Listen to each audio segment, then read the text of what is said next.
बांग्लादेश की दूसरी सबसे बड़ी सिटी चट्टोग्राम या चिट्टगांग से करीब 150 किलोमीटर साउथ की ओर ये है कुटुपलोंग रेफ्यूजी कैंप, जहां आज ऑलमोस्ट 10 लाख से ज्यादा लोग रहते हैं। लेकिन ये लोग बांग्लादेशी नहीं हैं। ये लोग यहाँ आए 2017 में, जब एथनिक क्लेंजिंग और रिलीजियस परसिक्यूशन की वजह से इन लोगों को अपना घर छोड़ने पर मजबूर किया गया। म्यांमार की मिलिट्री और सिटीजन्स ने इन लोगों को अपने देश से बाहर निकाल दिया। हजारों लोग मारे गए, सैकड़ों घर और गांव जला दिए गए और ये लोग हजारों किलोमीटर चलकर अपनी जान बचाते हुए यहाँ पहुंचे। ये लोग थे रोहिंग्या, जिन्हें यूनाइटेड नेशंस ने most persecuted minority in the world भी बताया है और आज ये दुनिया की सबसे बड़ी कंट्री लेस पॉपुलेशन भी है। Over 140,000 people trapped in miserable camps. More than 1 million refugees are stuck in the hills of Cox's Bazar. वैसे तो म्यांमार में रिलीजियस वायलेंस कोई नई बात नहीं है, लेकिन रोहिंग्या के साथ जो हुआ वो कुछ अलग था। इस बार इस रिलीजियस और एथनिक वायलेंस की आग में घी डालने का काम किया था फेक न्यूज और मिस इन्फॉर्मेशन ने, जो म्यांमार के बुद्धिस्ट एक्सट्रीमिस्ट ग्रुप्स और म्यांमार की मिलिट्री खुद फैला रहे थे। और इस हेट को एम्पलीफाई कर रहा था एक सोशल मीडिया प्लेटफॉर्म फेसबुक, एक ऐसी अमेरिकन टेक कंपनी जो एक्सक्लूसिवली हार्वर्ड के स्टूडेंट्स के लिए शुरू हुई थी।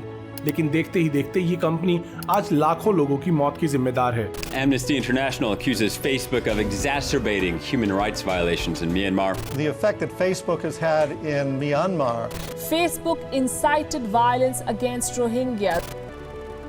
जब फेसबुक दुनिया भर में खुद को एक्सपैंड कर रहा था, तब इस एक्सपेंशन में उसने एंट्री ली म्यांमार में। म्यांमार में इंटरनेट यूजर बेस रिसेंटली ही बढ़ा था। 2011 तक म्यांमार की सिर्फ 1% पॉपुलेशन ऑनलाइन थी, लेकिन 5 ही सालों में 2016 आते आते ये 25% तक पहुंच गई थी। और ये रिसेंटली ऑनलाइन आई पॉपुलेशन सीधे आई फेसबुक पर। और एक ऐसी पॉपुलेशन जिसने इंटरनेट को रिसेंटली ही यूज करना सीखा हो, उस पॉपुलेशन के लिए हर वो चीज जो ऑनलाइन है वो सच है। ऐसे में काफी इजी था एक्सट्रीमिस्ट ग्रुप्स के लिए रिलीजियस हेट, एथनिक वायलेंस और मिस इन्फॉर्मेशन को फैलाना, और इन एक्सट्रीमिस्ट के टारगेट बने रोहिंग्या। ये कहानी है इन्हीं रोहिंग्या की, उन पर हुए अत्याचार की, और इस सब में एक साइलेंट किलर का रोल प्ले कर रहे सोशल मीडिया प्लेटफॉर्म फेसबुक की।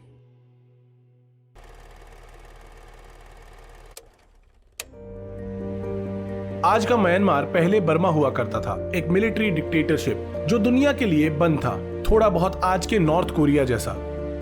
इंडिया की तरह बर्मा भी एक ब्रिटिश कॉलोनी हुआ करता था, जिसे ट्रेड के नाम पर ईस्ट इंडिया कंपनी ने इन्वेड किया और ब्रिटिश राज एस्टैब्लिश किया। म्यांमार को आजादी मिली 4 जनवरी 1948 को, और तब से ही म्यांमार में कॉन्फ्लिक्ट्स चलते आ रहे हैं। 1962 में बर्मा में हुआ पहला मिलिट्री कू, जिसके चलते म्यांमार में 1 पार्टी रूल को एस्टैब्लिश किया गया। पूरे देश के इकोनॉमिक, ब्यूरोक्रेटिक और स्टेट पॉलिटिक्स पर मिलिट्री ने अपना पूरा कंट्रोल एस्टैब्लिश कर लिया था। म्यांमार इंडिपेंडेंस के सिर्फ 15 ही साल बाद मिलिट्री के कंट्रोल में आ गया था। फिर 1974 में पब्लिक के दबाव में आकर एक दूसरा कॉन्स्टिट्यूशन लाया गया, जिसके बाद मिलिट्री के साथ साथ कुछ सिविलियंस को भी गवर्नमेंट फंक्शनिंग्स में इन्वॉल्व किया गया, लेकिन अभी भी 1 पार्टी रूल ही था। 1988 अपराइजिंग के साथ म्यांमार में मल्टी पार्टी सिस्टम लाया गया, लेकिन उसके 2 साल बाद ही दोबारा मिलिट्री ने टेक ओवर कर लिया। 2011 में डेमोक्रेसी फिर से आई, लेकिन 2021 में फिर से मिलिट्री कू हुआ और आज भी म्यांमार एक मिलिट्री डिक्टेटरशिप ही है।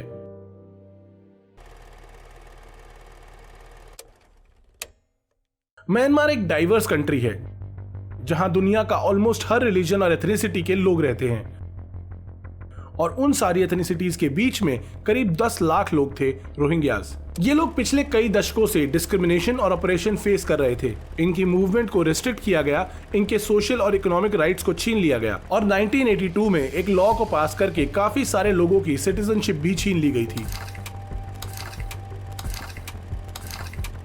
लेकिन फिर 2011 में नए प्रेसिडेंट बने थिएन शेन, जिन्हें म्यांमार के लोगों ने एक रिफॉर्मिस्ट लीडर बताया, जिसने काफी रिफॉर्म्स किए, जैसे मीडिया को डीरेगुलेट करना और काफी सारे पॉलिटिकल प्रिजनर्स को भी फ्री किया। लेकिन प्रेसिडेंट रोहिंग्या को कंट्री से बाहर करना चाहते थे। इवन यूनाइटेड नेशंस में भी अपील की कि रोहिंग्यास को रिलोकेट किया जाए और म्यांमार से बाहर किया जाए, क्योंकि वो म्यांमार सिटीजन्स नहीं थे। लेकिन रोहिंग्यास जो पिछले 500 सालों से म्यांमार में रह रहे थे, उनके पास म्यांमार के बाहर कोई दूसरा ऑप्शन नहीं था। और 2011 के बाद जब म्यांमार पूरी दुनिया के लिए खुला तो काफी सारी वेस्टर्न कंपनीज ने म्यांमार में एंट्री ली, जैसे Coca Cola, Unilever, Carlsberg, H&M और बहुत सारी और भी। और इन सब कंपनीज के साथ साथ 2 टेलीकॉम कंपनीज भी म्यांमार में आई, एक कतर कंपनी उरीडू और Norwegian company Telenor. But the government has now allowed 2 foreign companies to operate. The boom in mobile phone sales also means more people will be able to access the internet. Myanmar में mobile towers overnight लगाए गए और mobile penetration इस speed से हुआ कि जहां 2006 में मोबाइल फोन सिर्फ 1% पॉपुलेशन के पास थे, वहां सडनली 2016 तक 90% पॉपुलेशन मोबाइल फोन्स यूज कर रही थी। और इंटरनेट पेनिट्रेशन भी एक्सपोनेंशियल था, जहां सिर्फ 6 सालों में इंटरनेट यूजर्स की मात्रा 1% पॉपुलेशन से बढ़कर 25% पॉपुलेशन पहुंच गई थी। फेसबुक के लिए उस समय ये गोल्ड माइन के बराबर थी। Almost 5 crore overnight users Facebook के लिए एक once in a lifetime opportunity थे, जिसे फेसबुक किसी भी सिचुएशन में कैश इन करना चाहता था। और फेसबुक ने टेलीकॉम नेटवर्क प्रोवाइडर्स और स्मार्टफोन कंपनीज के साथ डील की कि फेसबुक हर स्मार्टफोन के साथ प्री इंस्टॉल्ड आएगा और किसी भी यूजर को अपना फेसबुक यूज करने के लिए अपना मोबाइल डेटा यूज नहीं करना पड़ेगा। और इसीलिए 2016 तक जितने लोग इंटरनेट पर थे उतने ही लोग फेसबुक पर थे, which means 40% of the total population. Myanmar के लोगों के लिए Facebook was the internet, Facebook was the news। और कुछ ही समय में फेसबुक पर कुछ ऐसी वीडियोस वायरल होने लगी।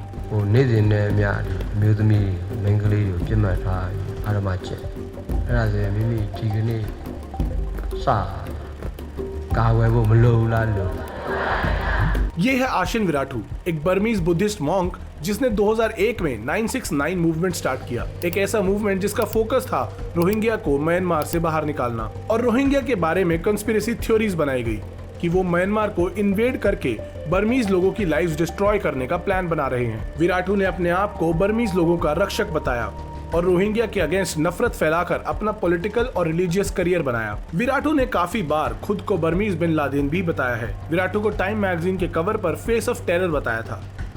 2001 से 2003 तक विराटू अपने हेट मैसेजेस और एंटी रोहिंग्या कॉन्स्पिरेसीज को पैम्पलेट्स और फ्लायर्स के थ्रू फैलाया करता था। लेकिन 2003 में विराटू को 25 साल की सजा हुई और उसे जेल भेज दिया गया। Myanmar has started releasing political prisoners as part of an amnesty announced by the government. विराटू भी 2011 में फ्री होने वाले पॉलिटिकल प्रिजनर्स में से एक था और जेल से बाहर आते ही विराटू रोहिंग्या के खिलाफ नफरत और कॉन्स्पिरेसी फिर से फैलाने लगा। लेकिन इस बार विराटू का सबसे बड़ा हथियार बना फेसबुक, एक ऐसा प्लेटफॉर्म जिसका एल्गोरिदम सिर्फ एंगेजमेंट और आउटरीच चाहता था, ताकि यूजर्स प्लेटफॉर्म पर ज्यादा से ज्यादा टाइम स्पेंड करें, ताकि एक अमेरिकन कंपनी फेसबुक उसके यूजर्स को एड्स दिखा सके। फेसबुक खुद कुछ पब्लिश नहीं करता, बट उसका algorithm it loves hateful content. Facebook के एल्गोरिदम को बहुत जल्दी समझ आ गया था कि मेजॉरिटी पॉपुलेशन हेट्स रोहिंग्यास और इसीलिए फेसबुक इस हेट को और एम्पलीफाई करता गया। और विराटू अकेला नहीं था, हजारों लोग और भी थे जो दिन रात मुस्लिम माइनॉरिटी रोहिंग्या के अगेंस्ट कॉन्स्पिरेसीज, लाइज और फेक न्यूज फैला रहे थे। और अगले कुछ महीने बर्मीज बुद्धिस्ट मेजॉरिटी और रोहिंग्या मुस्लिम माइनॉरिटी के बीच टेंशंस बढ़ती गई। At least 240 people have been killed over the past 2 years. Burma's second city is under a security lockdown. इस टेंशन को फैलाने में फेसबुक का बिल्कुल हाथ नहीं था, लेकिन फेसबुक एल्गोरिदम फेक न्यूज और मिस इन्फॉर्मेशन को कंटिन्यूअसली पुश कर रहा था। पूरे देश में कहीं भी किसी भी जगह क्राइम होता तो रोहिंग्या मुस्लिम्स के साथ उस क्राइम को जोड़ दिया जाता। जैसे एक बर्मीज औरत के साथ एक रोहिंग्या आदमी ने असॉल्ट और मर्डर किया और ये न्यूज फेसबुक पर पूरे देश में फैल गई, क्योंकि म्यांमार में Facebook was the news. And internet पर हर स्टोरी रीपोस्ट के साथ चेंज होती जाती है। हर कोई इस इंसिडेंट के साथ अपना एजेंडा ऐड करके आगे पोस्ट करता गया और विराटू ने इस आग में घी डालने का काम किया और लोगों को बताया कि जो हुआ वो हर रोज हो रहा है। धीरे धीरे और न्यूज आने लगी कि रोहिंग्या वेपन स्टॉक कर रहे हैं और म्यांमार के बुद्धिस्ट पर अटैक करने वाले हैं। लोगों को बताया गया कि रोहिंग्या इन्वेडर्स और फॉरेनर्स हैं और म्यांमार को दोबारा से लार्ज स्केल इन्वेड करने वाले हैं। और भी बहुत सारी कॉन्स्पिरेसीज न्यूज की तरह से पूरे देश में फेसबुक पर फैलाई गई और कुछ ही टाइम में ये टेंशन सोशल मीडिया से निकलकर रोहिंग्या के घरों तक पहुंच गई।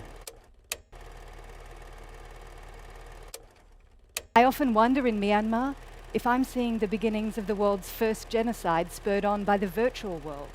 The scenario, though, is the same. People killing each other and homes and places of worship destroyed.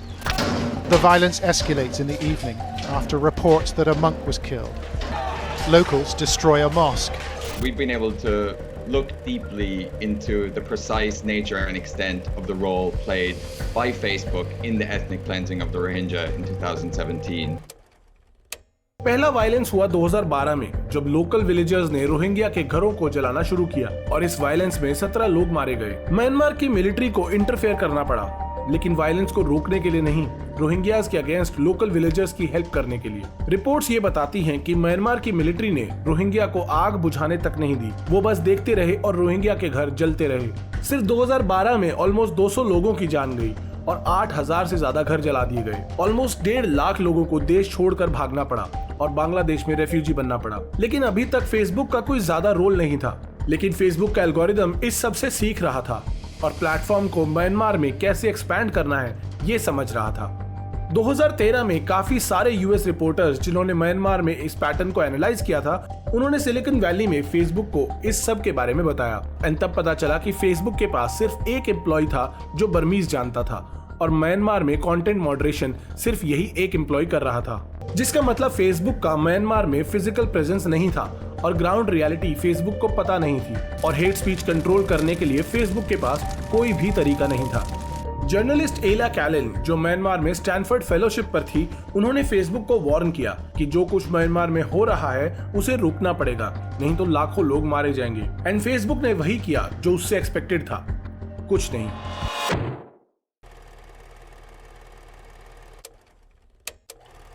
How do you sustain a business model in which users don't pay for your service? Senator, we run ads.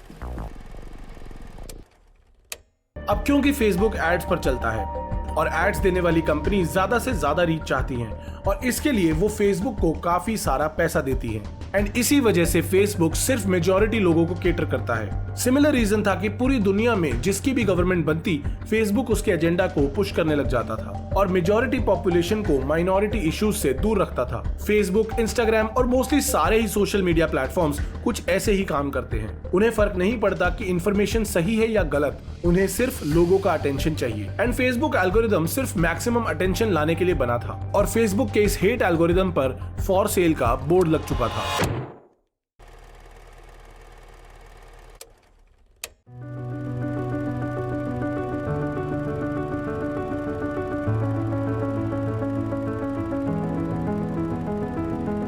Obama is on an historic trip. He's the first American president to visit Myanmar, also known as Burma. कुछ time बाद US president Obama Myanmar visit में वहां की government से मिलते हैं। American companies का investment Myanmar में बढ़ाया जाता है और फेसबुक वहां पर मेजॉरिटी पॉपुलेशन के लिए मेजर न्यूज सोर्स बना रहता है और अपने आप को और भी ज्यादा एक्सपैंड करता है। म्यांमार रिसेंटली बनी डेमोक्रेसी में ऊपर से सब कुछ पॉजिटिव हो रहा था। फॉरेन इन्वेस्टमेंट्स और नई अपॉर्चुनिटीज, जिससे म्यांमार चाइनीज इन्फ्लुएंस से तो बाहर आ रहा था, लेकिन underneath all this economic benefits Facebook algorithm लोगों में कॉन्स्पिरेसी और हेट फैला रहा था। विराटू की हेट स्पीचेस लाखों नए लोगों तक पहुंच रही थी और उसके लाखों नए फॉलोअर्स बनते जा रहे थे। मेक्तला सिटी में एक मुस्लिम की ज्वेलरी शॉप पर एक आर्गुमेंट हुआ और इतना बड़ा हो गया जिसमें 200 लोग सड़क पर लड़ने लगे, जिसमें एक बुद्धिस्ट आदमी इंजर्ड हो गया। इमीडिएटली फेसबुक पर मैसेजेस सेंड किए गए जिसमें बताया गया कि रोहिंग्या मुस्लिम्स आर डेंजरस, ये अगर देश में रहे तो सभी बुद्धिस्ट को खतरा है। एंड ये मैसेजेस पहले सिर्फ फेसबुक फीड पर थे, बट वो अब सड़कों पर आ गए थे। रोहिंग्या को घर से निकाल कर मारा जाने लगा, मस्जिद जला दिए गए और काफी लोगों को अपनी जान गंवानी पड़ी। और फिर से पुलिस सिर्फ इन दंगों को भड़कते हुए देखती रही, लेकिन इस बार म्यांमार मिलिट्री भी उनका साथ दे रही थी कुछ ना करने में। और इस सब के रिस्पॉन्स में रोहिंग्या ने भी अपने एक्सट्रीमिस्ट ग्रुप बनाए जो उनकी तरफ से लड़ेंगे, लेकिन उनका नंबर बहुत कम था। फिर से जर्नलिस्ट एला कैलन ने सिलिकॉन वैली में फेसबुक को वार्न किया कि अगर अब फेक न्यूज को नहीं रोका गया तो आने वाले टाइम में और भी ज्यादा वायलेंस देखने को मिल सकता है, लेकिन फेसबुक ने फिर से कुछ नहीं किया। आफ्टर ऑल, जिस बर्मी स्पीकिंग एम्प्लॉय को म्यांमार में फेसबुक का मॉडरेटर बनाया था वो म्यांमार में था ही नहीं। सो बेसिकली म्यांमार में फेसबुक अभी तक कंप्लीटली अनमॉनिटर्ड चल रहा था। और कुछ ही दिनों बाद विराटू एक और नया टारगेट अपने फॉलोअर्स को बताता है, एक मुस्लिम टी शॉप ओनर जिसका एड्रेस और नंबर अपने फॉलोअर्स को देता है। हजारों लोग वहां पहुंचते हैं, मुस्लिम शॉप्स को जलाया जाता है और काफी सारे मुस्लिम्स को मार दिया जाता है। फेसबुक फिर से कुछ नहीं करता और इसीलिए अब गवर्नमेंट को आना पड़ता है।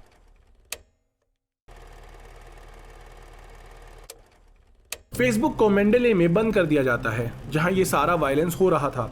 म्यांमार गवर्नमेंट को समझ आ चुका था कि फेसबुक ही वायलेंस को एम्पलीफाई कर रहा है। गवर्नमेंट के सामने फेसबुक काफी सारी प्रोमिसेस करता है कि इन सब चीजों का अब ध्यान रखेगा, लेकिन कोई स्ट्रिक्ट एक्शन नहीं लेता इस हेट को रोकने के लिए। वो सिर्फ वही करता है जिससे फेसबुक का फायदा हो, फास्टर ग्रोथ और expansion, which means more money. 2016 में वॉशिंगटन डीसी में एक रिसर्च पेपर पब्लिश किया जिसमें यह पता चला कि म्यांमार में 32,000 ऐसे अकाउंट्स थे जो दिखने में आम लोगों के लगते थे, लेकिन सिर्फ और सिर्फ रोहिंग्या के अगेंस्ट हेट पोस्ट किया करते थे। और चीजें और भी खराब हुई जब म्यांमार मिलिट्री ने फेसबुक को ज्वाइन किया।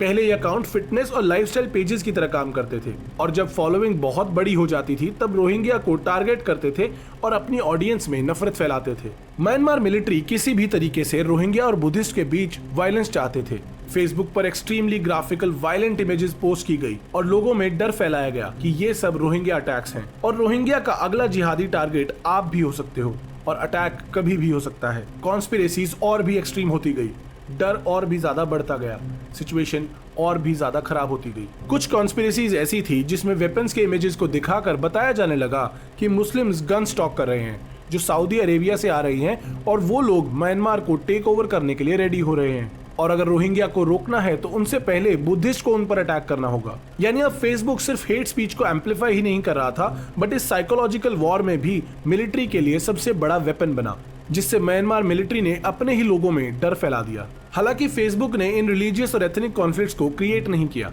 ये यहाँ दशकों से चलते आ रहे थे। लेकिन पहले जहां एक कॉन्फ्लिक्ट एक गांव या शहर में होता था वो अब पूरे देश में फैल रहा था। कचिन में हुए क्राइम और कॉन्फ्लिक्ट के चलते शाया में बैठे लोग गुस्सा हो रहे थे और एक मॉब मेंटालिटी क्रिएट हो रही थी और मॉब मेंटालिटी सिर्फ और सिर्फ डिस्ट्रक्शन चाहती है। फेसबुक पूरी कंट्री को पोलराइज कर रहा था। हर इंसान फेसबुक के एल्गोरिदम के कंट्रोल में था।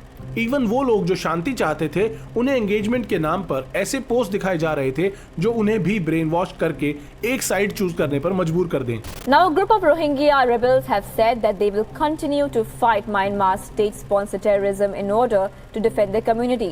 इसके बाद रोहिंग्या इंसर्जेंट ग्रुप्स भी फाइट बैक करने लगे, जिसके बाद म्यांमार मिलिट्री ने डायरेक्टली रोहिंग्या के अगेंस्ट ऑपरेशन शुरू किया जिसको नाम दिया clearance operation.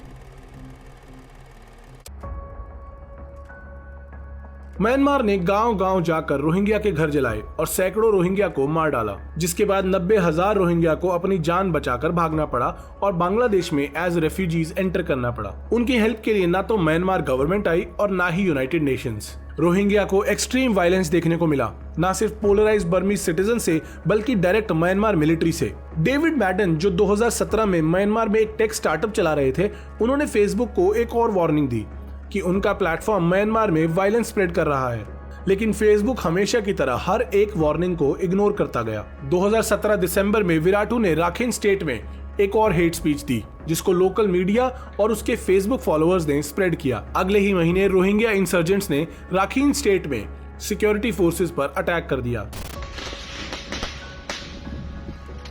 Video shows fierce fighting between junta forces and the rebel Arakan army in western Myanmar's Rakhine state. इस अटैक में 12 सिक्योरिटी ऑफिसर्स की जान गई और यह अटैक ही था जिसका वेट म्यांमार मिलिट्री कर रही थी, क्योंकि अब उनके एथनिक वायलेंस को जस्टिफाई किया जा सकता था। विराटू की कॉन्स्पिरेसी को वेरिफिकेशन मिल गया था और लोगों का रोहिंग्या के अगेंस्ट हेट और भी बढ़ गया था। मिलिट्री और सिविलियंस ने मिलकर रोहिंग्या के अगेंस्ट एक फाइनल अटैक किया। मिलकर रोहिंग्या के गाँव में हर किसी को मारा जाने लगा।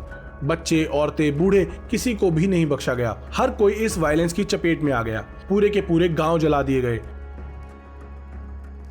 राखीन स्टेट के ऑलमोस्ट हर एरिया में ये सिस्टमैटिक वायलेंस देखने को मिला और जो बुद्धिस्ट एक टाइम पर रोहिंग्या के पड़ोसी और दोस्त हुआ करते थे वो ही आज उनकी जान के दुश्मन बने हुए थे।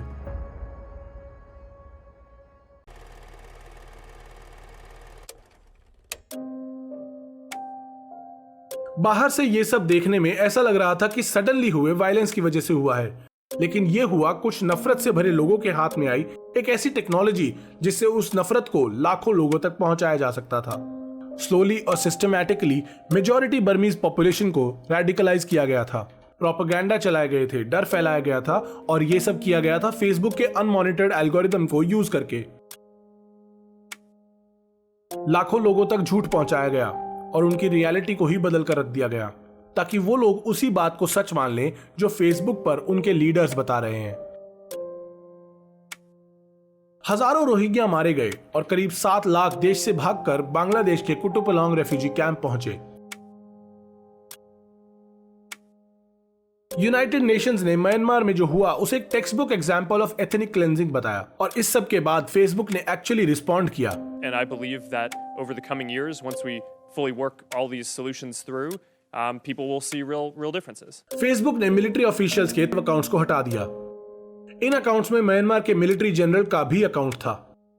फेसबुक का कहना था कि ऑलमोस्ट 1.3 मिलियन यूनिक लोग इनमें से किसी न किसी अकाउंट को फॉलो करते थे, यानी इनका मिलिट्री प्रोपेगेंडा सिर्फ एक बटन के साथ 13 लाख लोगों तक पहुंच रहा था। यूएन ने इस पर इन्वेस्टिगेट किया कि कैसे 1945 में हॉलोकॉस्ट के बाद फिर से एथनिक क्लेंजिंग के नाम पर जेनोसाइड हुआ और कोई नहीं रोक पाया।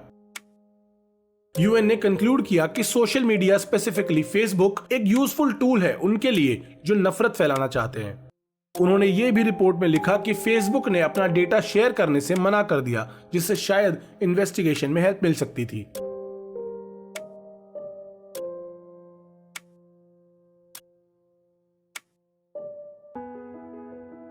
लेकिन कहानी यहां खत्म नहीं होती। 2021 में म्यांमार में मिलिट्री ने फिर से टेक ओवर किया, इलेक्टेड गवर्नमेंट को हटाकर डेमोक्रेसी को खत्म कर दिया और ये मिलिट्री कू एक फिटनेस इन्फ्लुएंसर के फेसबुक वीडियो में रिकॉर्ड हुआ। कुटुपलोंग के रेफ्यूजी कैंप में अब 10 लाख से भी ज्यादा लोग रहते हैं, जिसमें से ज्यादातर रोहिंग्या मुस्लिम्स हैं। बांग्लादेश उन्हें वापस म्यांमार भेजना चाहता है, लेकिन अगर वो वापस गए तो वो जिंदा भी रहेंगे इसकी कोई गारंटी नहीं है, क्योंकि आफ्टर ऑल उन्हें मार कर भगाने वाले और कोई नहीं, उन्हीं की गवर्नमेंट और मिलिट्री है। फेसबुक का कहना है कि अब उन्होंने पॉलिसीज को और भी स्ट्रिक्ट कर दिया है, लेकिन 2022 में ग्लोबल विटनेस ने एक इंडिपेंडेंट इन्वेस्टिगेशन की जिसमें पता चला कि आज भी हेटफुल प्रोपेगेंडा के एड्स रन करना कितना इजी है। ऑल्दो यूएसएल में ऐसे एड्स रन करने से पहले ही एल्गोरिथम डिटेक्ट कर लेता है और एड्स को रोक देता है, और इसीलिए आज फेसबुक, इंस्टाग्राम और व्हाट्सएप की पेरेंट कंपनी मेटा पूरी दुनिया में एक ऐसी कंपनी बन चुकी है जो इवन दो क्लेम करती है कि डेटा इंक्रिप्टेड है, लेकिन फिर भी हर देश में हर मेजॉरिटी के लिए मेटा एज अ कंपनी एक वेपन की तरह यूज होती है। और फेसबुक ऐसा सिर्फ उन्हीं कंट्रीज में होने देता है जो उसके एजेंडा को सूट करे और मेजॉरिटी को केटर करे। सो हमें अपने आप से ये पूछना होगा कि क्या एक इंसान का हम सब पर इस लेवल का कंट्रोल होना सही है? क्या जो फेसबुक हम सबको कनेक्ट करने के लिए बनाया गया था, क्या आज वो हम सबको डिवाइड कर रहा है? रिलीजन, कास्ट, स्टेटस और हर चीज के बेसिस पर हम सबको पोलराइज कर रहा है। कैम्ब्रिज एनालिटिका स्कैंडल में भी पॉलिटिकल मैसेजिंग और माइक्रो टारगेटिंग में फेसबुक का डेटा मिसयूज हुआ था, लेकिन इंडिया में फेसबुक का डेटा किस तरह से यूज हुआ, ये एक और लंबी कहानी है। अगर आपको वो वीडियो भी देखनी है तो चैनल को सब्सक्राइब कर दो और बेल नोटिफिकेशन आइकन भी दबा दो, और हम लोग मिलेंगे फिर एक नई वीडियो में।